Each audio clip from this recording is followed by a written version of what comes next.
LMAO, remember like a year ago when I said Final Fantasy VII and then the ZX games at a later point in the year?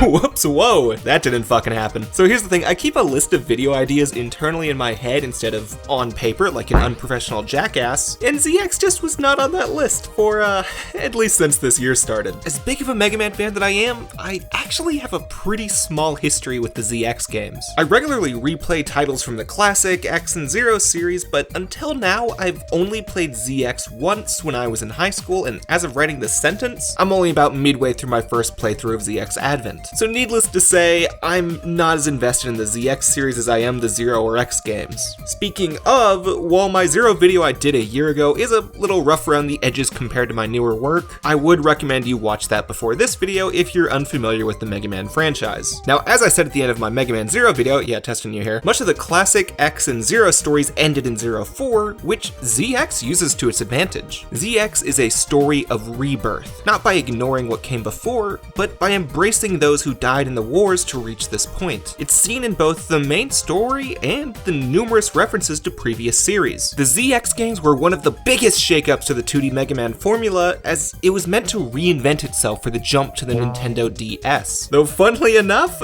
both games make little use of the DS's biggest feature, the touchscreen. Unless there's something I missed, there's only one touch-related affordance in ZX1, which I'll talk about later. Luckily, it probably made porting this to newer platforms easier at the least, so come on Konami, the Metroidvanias only use the top screen as a map, you have no fucking excuse here. Oh, and speaking of Metroidvanias, ZX's big shakeup is that it is a Mega Metroidvania, which as you may recall is a genre Inti Creates took some inspiration from for the first Zero game, but backed down on those elements for Zero 2 through 4. Now they've finally got to make that game in its own sub-series that we'll finally start getting into right now.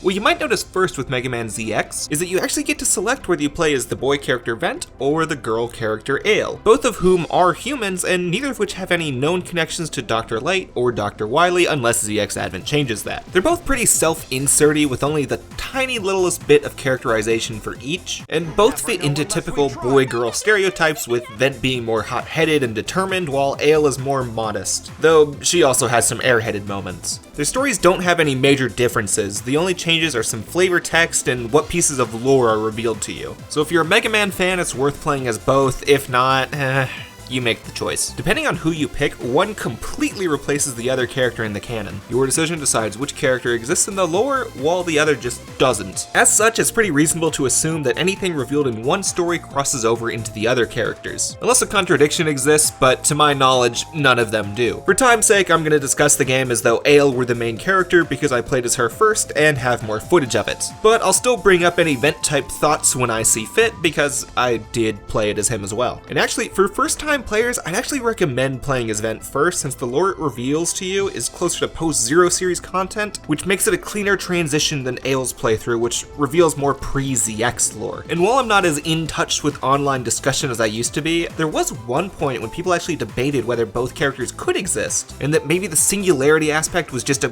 gameplay limitation. This idea mainly comes from the game's trailer, which is just so fucking badass, you gotta watch them. It's a full 3-minute anime scene that shows Aile and Vent working together through the first few scenes of the game while a song by All Japan Goith plays. Oh, and don't worry, I didn't know who that band was besides this song, and to the best of my knowledge, they haven't done any works that would flow to the Western media sphere. Pretty good though, give them a listen, it's all on SoundCloud.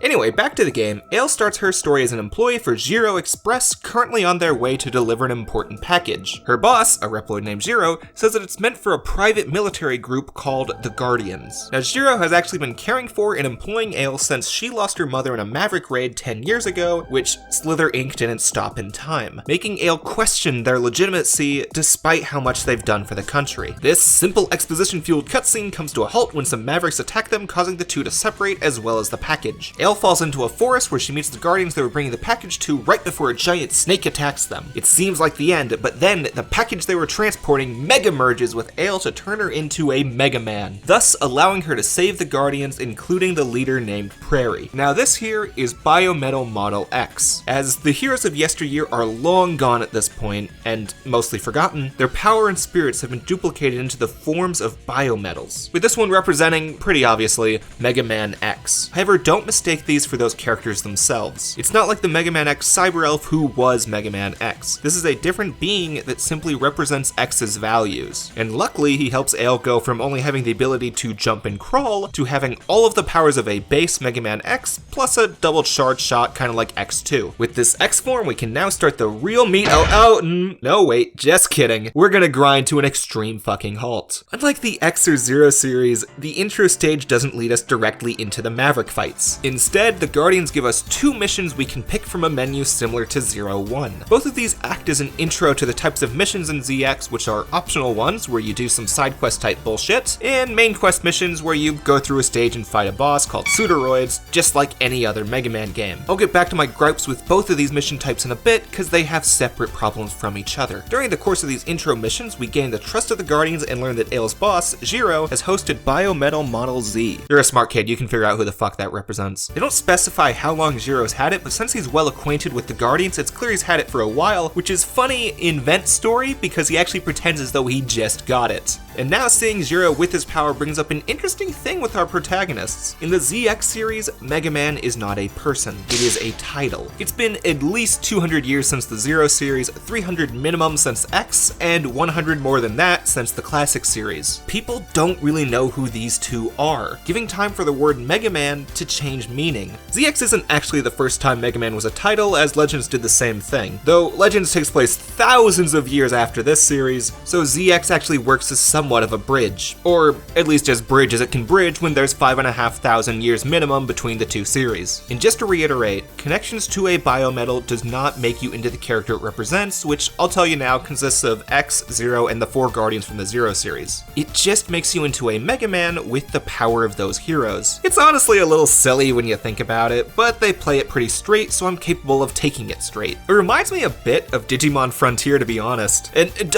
don't worry if you haven't seen that one, it's not really that good. Basically, humans turn into Digimon forms. I never liked when they replayed those episodes. Which brings up another thing about ZX's story, it's anime as fuck. If the classic series is a classic story where hero fights villain, X is a modern story where the two-sidedness of conflict is questioned, and Zero is a postmodern story which focuses on ideology and rejection of identity, then I guess ZX is like post-anime? ZX hits like every anime trope, as we'll see later, including self-insert protagonist, young anime girls, evil capitalist corporations, evil twins, and just some other things we'll get to later. Back to the biometals, later on it's revealed they were created by the original leader of the Guardians who, while never named explicitly, is quite obviously CL from the Zero games. As well as that, since Prairie refers to her as Sis, mentions that she watched the Fall of Ragnarok from 04, and has a few design hints given to us, we can put together that Prairie is likely an upgraded Alouette from the Zero series, which also makes her one of the oldest characters in the ZX series. We'll come back to how the biometals were created later. First, Aile and Zero need to go stop a Maverick raid in the middle of the city, which longtime Mega Man fans might notice looks like the intro to Mega Man X, which is a neat touch because this is the closer to the fairly long intro of the game. And just like when we met Vile, we get an introduction to our main villains here, the twins Prometheus and Pandora, and the head of Slither Inc., Serpent. As we walk in, we immediately see them turn Zero into a Maverick, leading to a boss fight between the blue and red Mega Man. It's kind of a neat contrast between the end of X5 where X and Zero fought, while here the two representing them fight at the start of the series. After which, Serpent comes back with the twins reveal that he's the holder of Biometal Model W, the one behind all of the Maverick raids for the past 10 years, and he plans to acquire passwords hidden in every biometal to become the ruler of all reploids and humans by finding the core of Model W. Prometheus strikes down the already weak blue Mega Man, and the three leave to allow the random Mavericks to finish off Aile and Zero. Only way to get out of this is by using Model X's special ability, which is to fuse with other biometals. In this case, Model Z, which in the process sacrifices Zero and creates the namesake of the game, Mega Man ZX. Aile tries to catch Serpent, but she was a bit too slow, and now we're at the part when the game really starts. Aile needs to track down 8 Pseudoroids that each have half of the 4 remaining biometals and part of the passwords. So yeah, we're kind of at the typical Mega Man game point. Though unlike the Classic and X series where you get a weapon, or the Zero series where you'd get an elemental chip or a special move for beating a boss, we gain a new transformation in ZX. At least for the first 4. The second 4 give you special moves for said transformations. Anyway, as I said earlier, the transformations are based on the 4 Guardians from the Zero series, giving us Model H for Harpooya, F for Fefnir, L for Leviathan, and P for Phantom. Those names are never said in the game though, so instead they're called the Wind, Fire, Ice, and Shadow Mega Man. So with those 4 fused onto Model X and Model ZX, we've got 5 different forms to use during the game, plus you can use X by itself again after you finish the story as both characters. All of the forms you take on have the same base gameplay derived from the X and Zero series. Model ZX plays exactly like Zero did in the Zero series with a sword and buster, including the spin slash, thanks my bros. The only change is that the sword feels a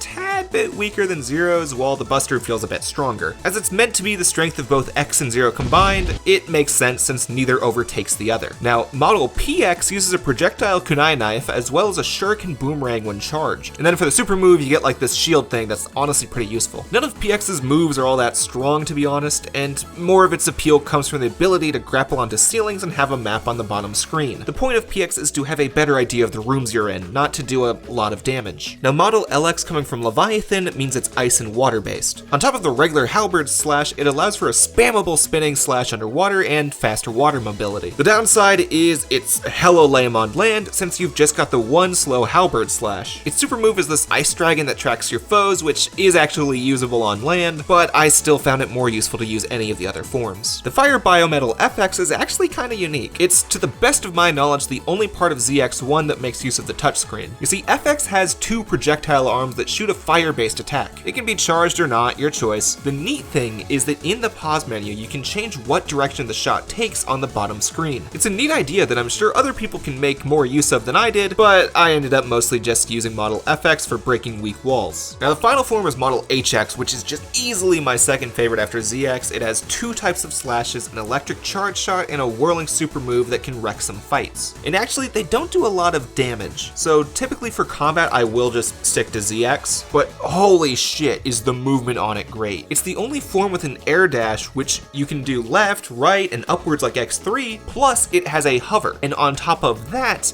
you can dash jump into an air dash, which makes this the supreme transformation for traveling, which you will be doing a lot in ZX.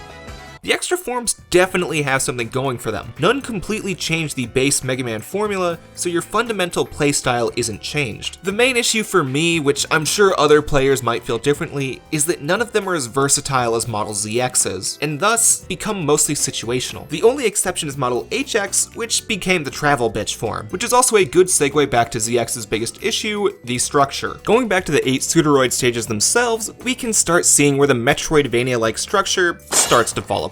Metroidvania elements are not new to the Mega Man series. Ever since X1, you'd find yourself going back to previous areas after obtaining a new tool, just like a Metroidvania title. It's a growth method that teases you. You'll play one stage and think, oh boy, how will I get to that little secret there? And then you come back with a strike chain and BAM! You make it in there. With 8 different weapons and 4 armor upgrades, there's a great variety of ways to change a stage. ZX seems as though it's gonna do the same, but with a fully connected map instead of a menu. Well, here's issue 1. We're not looking at a fully connected map.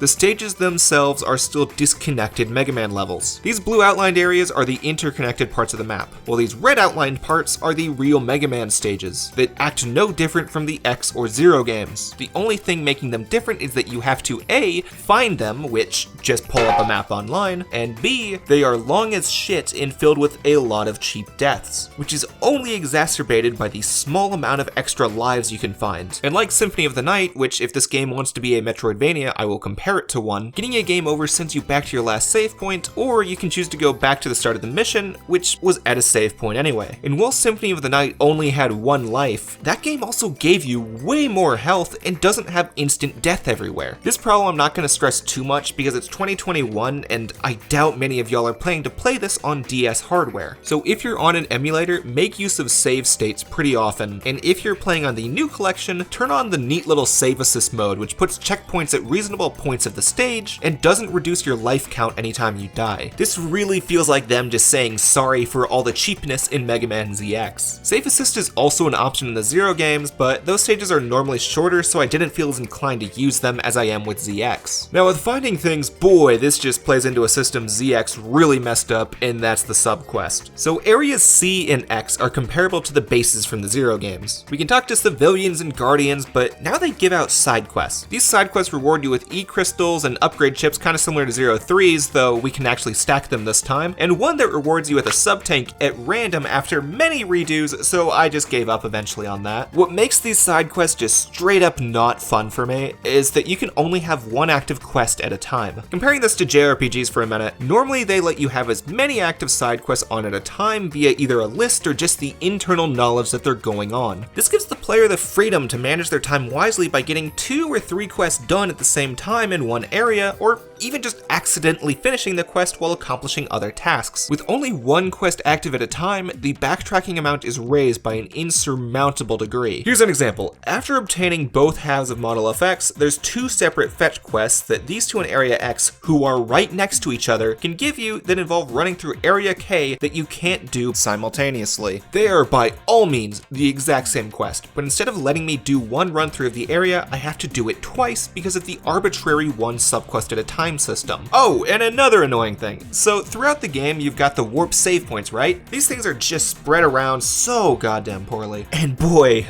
was it way more annoying before Save Assist was there. There's 62 areas in Mega Man ZX, and only 12 of them have transporters in them. Oh, but there's also these oddly placed 4 save points that can do everything you can at a save point except teleports. What is the point of them besides wasting my time? I'm not asking for a teleporter in all 62 areas, that'd be kind of overkill, but more than 12 and more spread out would go a long way to lower the extreme time wasting ZX caused me. And that's the real problem with ZX's Metroidvania structure. It's not used to help the X formula reach this interconnected world, something that it's almost always wanted. It just arbitrarily lengthens game time by stretching out how long it takes to get from point A to point B, and then asking you to go back to point C only to do point A to point B 3 more times in a row.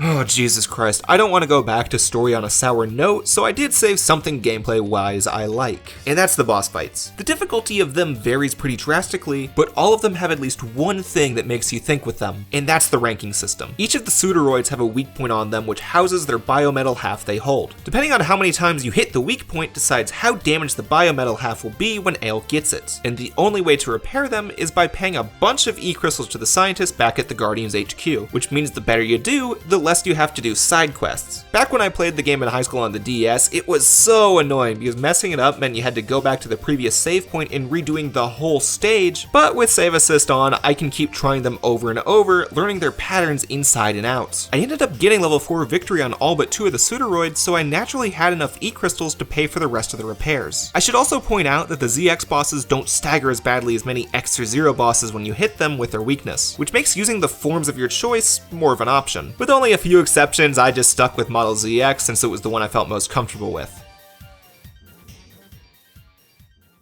The rest of the story between the end of the intro and the mid-game stage is drip-fed to us pretty sporadically, so I'll just go over the plot points in a pretty bullet-pointy fashion. First, one of the stages is the place where Aile's mother died, and the boss of it is actually revealed to be the reploid that killed her. This is actually a really cool character building moment for her and her relationship with Prairie. Then there's another stage that shows Slither Inc. has been harnessing the power of cyber elves for an unexplained reason. And then the last important plot point before the mid-game is actually interesting. As it turns out, Biometal Model W was initially found by CL, and the Guardians researched it until she decided it was too dangerous. Now that last part was revealed as Vent, but when playing as Aile, we learned that Serpent was actually part of the Guardians who researched it, and went mad after too much exposure. Not much time can be spent on figuring out those plot points because the Guardians' air fleet is attacked by Slither, Prometheus, and Pandora. It's your typical run in and save everyone type stage, ending with a fight against Prometheus. And depending on which character you play as, Prometheus reveals something different. As Vent, he brings up that their goal is to sacrifice all of the Mega Men to Model W, while as Aile, he claims that she's ready to play in his game. But Prometheus doesn't make it clear who he is. Choice of character also affects the lore dump Prairie gives to the character after the fight. If you're Vent, then it's revealed CL created the Guardians that I mentioned earlier, while as Aile, Prairie reveals that only those who survive Maverick raids can Mega Merge with the Biometals. Then the only important story revealed between the midpoint and the final act is that Serpent has been turning reploids and humans into cyber elves, which is why Slither has been commanding the Maverick raids. Anyway, with all of the biometals reunited, the Guardians have all of the passwords to reach the core of Model W. As well, with some data disks we've discovered during the missions, we have some more information on all of the biometals. First as Vent, we learn that Biometal W's origin actually comes from the wreckage of Ragnarok. Since Dr. Weil had fused with Ragnarok, his soul is imprinted onto Model W, kinda like a genie. The rest of the biometals are not this way. As Aile, we learned that CL created the other biometals by copying the structure of Biometal W, but implanted as much information she could find on past heroes. The downside to this is that the people capable of merging with the other biometals are the same ones who can merge with Biometal W, and while we know that those are the people who survived Maverick raids, we still don't know why.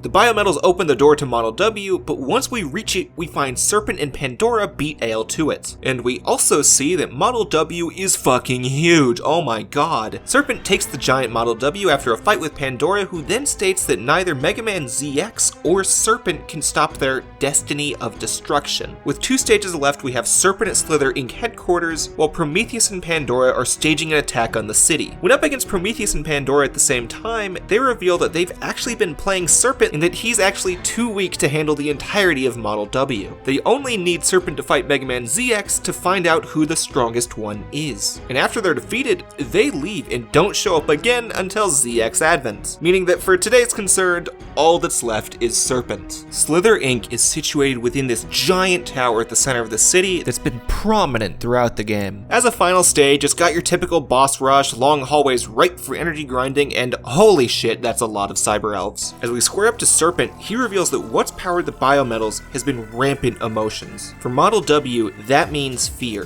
which is why every Maverick raid for the past 10 years has been done to create cyber elves filled with fear to feed into Model W. Serpent justifies this under the belief that for the world to be reborn better, sacrifices must be made so that one Mega Man can be chosen to rule over the world, triggering Serpent to Mega Merge with Model W into his first phase. A fight that's actually pretty difficult for a first phase. Feel free to use some of your sub-tanks here, but I'd recommend having at least 2 sub-tanks left at the end of it. Because of course after beating him, there is a phase 2. This is a video game, what do you expect in the final boss? And it's sparked not by Serpent or Model W itself, but the hatred Mega Man ZX has for Serpent after killing so many that they cared about, leading Serpent to, I guess, super Mega Merge with Model W to create an Evangelion. Remember, I didn't say what anime this was. Luckily, Mega Man ZX finds the bravery within to fight Serpent, deciding that if Serpent is the Mega Man to rule over the world, then they're the Mega Man to save it, triggering a 3-stage final battle against Model W Serpent.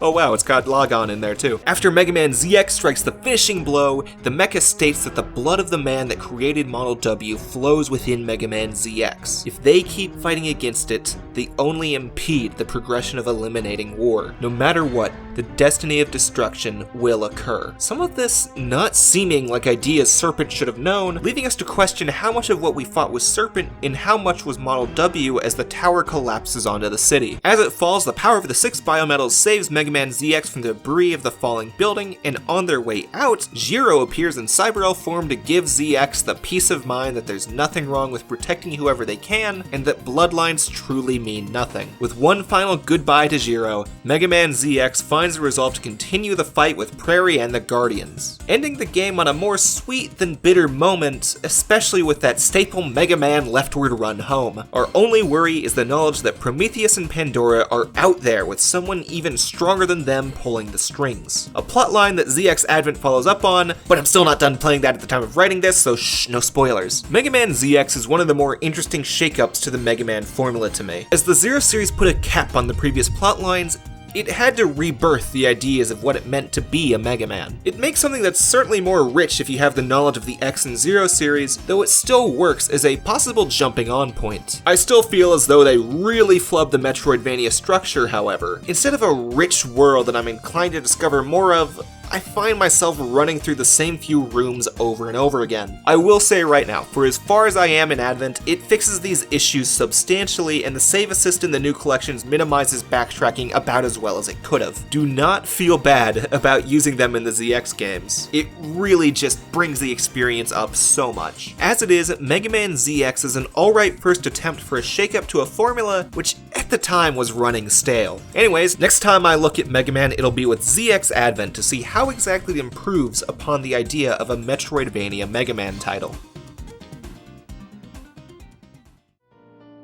Hey, thanks for watching. Really quick end slate just to let y'all know what my plan is. I've noticed I got a lot of subscribers recently, so thanks for all that. Sorry if there's a lot of noise, there's been a thunderstorm right now. You might have heard it a few times in the past few sentences at the end of the video. So plan is Kingdom Hearts 2 video, then I'm gonna do ZX Advent, then probably Kingdom Hearts Part 3, maybe another thing in between. Anyways, have a good one. Thank you so much. Follow me on Twitter because I talk there a lot. It's an addiction. It's a problem. Later.